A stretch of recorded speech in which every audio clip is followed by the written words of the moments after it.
it's Britt. Tonight it's New Year's Eve 2019, the end of the 2010 decade, and we're here at Universal Orlando Resort just to pretty much just explore and see what it's like here at New Year's Eve. Islands of Adventure closes at 10, but Universal Studios stays open to a whopping 1 a.m. So I might challenge myself to see if I can make it until then, but otherwise, no official plans, and we're just here to have a good time. Please don't forget, if you like this video, to like and subscribe to my channel. So let's head on in and have some fun. First stop of the night, Two Thumbs Chocolate Emporium for some dinner. There's a 50-minute wait for dinner, but no one here in the dessert portion. So we're starting out with dessert. Not gonna lie, sounds like a pretty good day.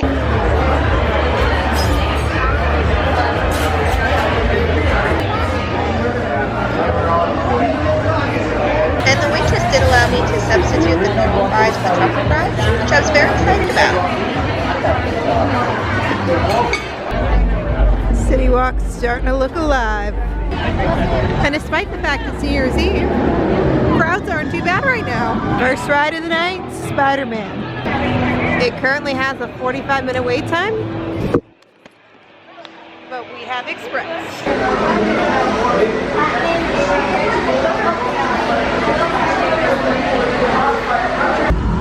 Hello?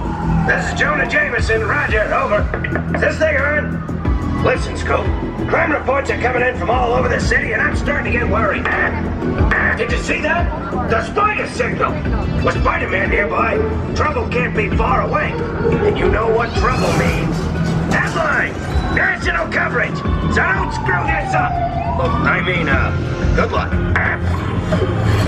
Man, you shouldn't be out here. With Doc Ock on the loose, this could be the most dangerous night of my life. And yours. Be careful. Nice shades. That's Spider-Man. They're no good. And red leotard. Man, I love that ride. A couple of years ago, they updated the 3D on Spider-Man because it's a pretty old ride. I think it came out like 98, 99. It's a pretty old ride. And so they updated the effects. It's pretty interesting going through the Fast Pass queue as compared to the regular queue. It's actually a little bit different. So on the Express Pass here, you're not going into the ride with everybody else. It seems like the Express line has their own track.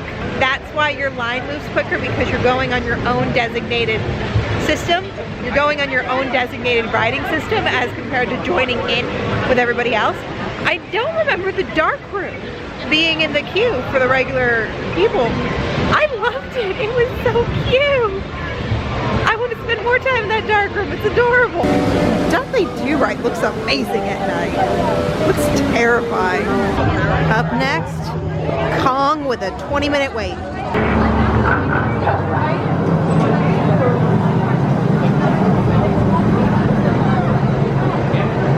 Up next, Jurassic Park with pretty much no wait. It's for protected residents.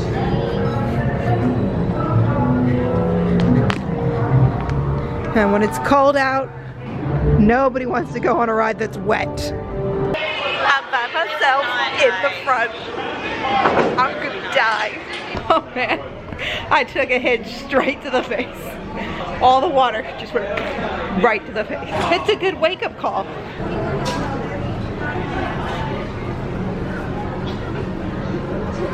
I love this Jurassic Park Christmas tree. The little baby dinos. Pro tip for Jurassic Park: always ride it at night. Number one, it's more awesome at night. The darkness makes it scarier. It just adds more theming to it. I love it in the dark. And number two, nobody's ever there at night, ever. Like, it's usually like a 5 or 15-minute wait. This time I literally just walked onto a boat. It's beautiful.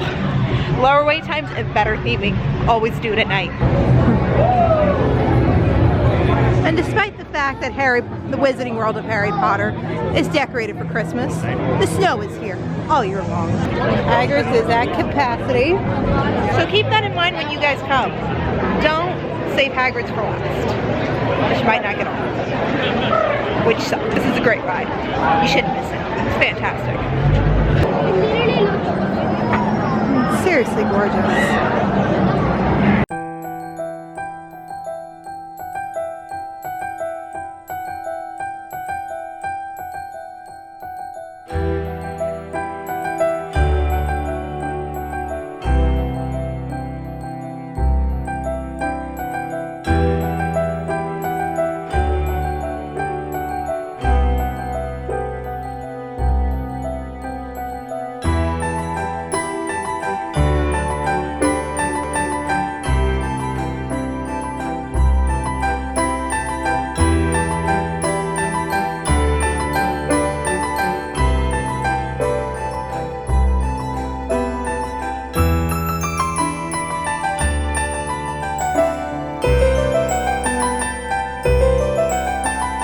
Harry Potter and the Forbidden Journey. It's hard to tell, but it's 45 minutes. One nice thing about the queue at Harry Potter and the Forbidden Journey is the fact that you get the same experience as everybody else.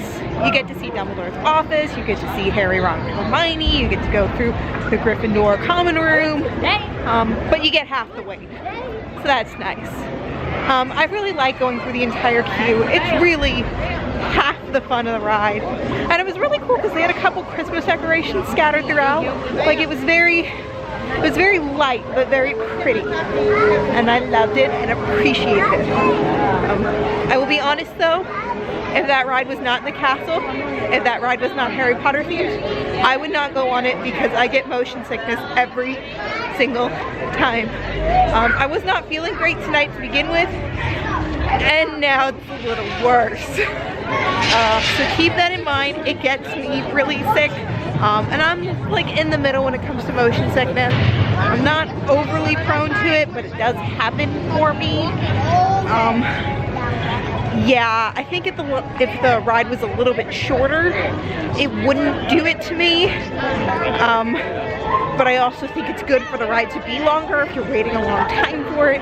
It's a weird dichotomy, but it makes me sick. I'm just saying.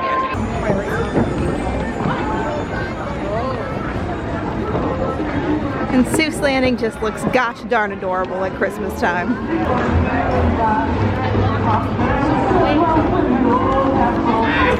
Seuss Landing also has Grinchmas here, which is a really cute show that reenacts the story of how the Grinch stole Christmas. It kind of obviously it bases itself off the book, and then it kind of bases itself off of the Jim Carrey movie. It's cute. It's definitely worth seeing if you're here around Christmas time. Oh, and they actually use a real live dog for Max. I appreciate it. And here is where Grinchmas happens, and you take about a 10-minute walk into the backstage area. You actually walk so far that you are in Universal Studios as compared to Islands of Adventure, which is kind of weird. And it looks like people are already starting to gather for the concert that's going to happen. Or at least I think it's a concert because there's a stage. I really don't know though. And there's no signs, which means the marketing, not as good as it could be. And here is the New Year's Eve party that City Walk throws. It's very bright. Definitely a rager. I'm too old. I don't like it. I'm not a big fan of loud music. Although from this distance, it's not that bad. Now that Islands of Adventure is closed, we're gonna head on over to Universal Studios. They have a couple New Year's Eve party things that they're gonna do for the midnight moment. I think I'm gonna go see the one by Central Park. Apparently it's gonna be like a little water show thing, some fireworks. That works for me. I also have another show near the Hollywood Rip Ride Rocket, but that's just confetti, so I don't care. I want real entertainment. Okay, Universal looks a lot busier than Islands of Adventure did. And Universal was courteous enough to give out noisemakers for free. Really? I get the regalia, I get the hats, I get the glasses. Noisemakers? Seriously? Why do they still make those?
I'm not gonna lie, that was a pretty good fireworks show.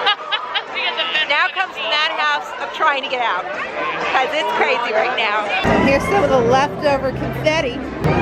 Why it's in primarily Christmas colors, I'm not quite sure. And Universal has opened up a back alleyway for us, so we're not all crowded on City Walk. And it looks like the back alleyway leads us to the valet parking lot.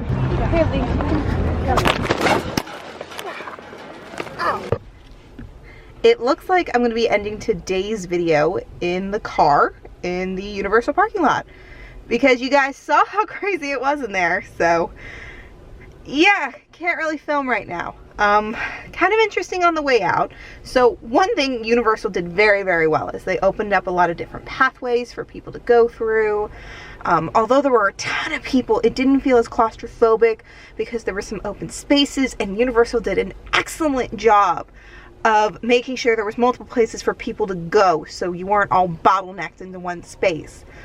But I took a little bit of a tumble. I don't know why. I think it was well, what happened was I was walking on a flat surface, like a flat sidewalk, and all of a sudden it started inclining like a curb, which I did not know, and I was on the edge, which I did not know, and my left foot missed the curb, or at least was only partially on it, so I fell and scraped my right knee pretty bad. My left ankle hurts a little bit, so maybe it was because I was vlogging, maybe it was because I'm a klutz. But overall, today was a pretty good day. I got here pretty late, so I got here around 5, and I still feel like we got a lot done. The crowds for the rides weren't as busy as they could be. Granted, I used Express Pass on most of the rides, so it was definitely helpful. I would say it cut down about half the time. That's the thing with Universal Express Pass, especially when you're using it at night. It really only cuts the wait time in half. You don't really skip to the front of the line. After 4, some pass holders have the ability to have Express Pass. So usually after 4, Express Pass starts to get really crazy after that. Now is gonna come the craziness of driving home and hoping everybody on the road is sober. So I hope all you guys had a nice, safe New Year's. Tell me what you did. Leave a comment down below. Please don't forget to like and subscribe. Thank you to all of those who have already joined my YouTube family. Don't forget, you can also find me on Twitter, Facebook, and Instagram under Brit's Tidbits. This is Brit, ending today's chapter.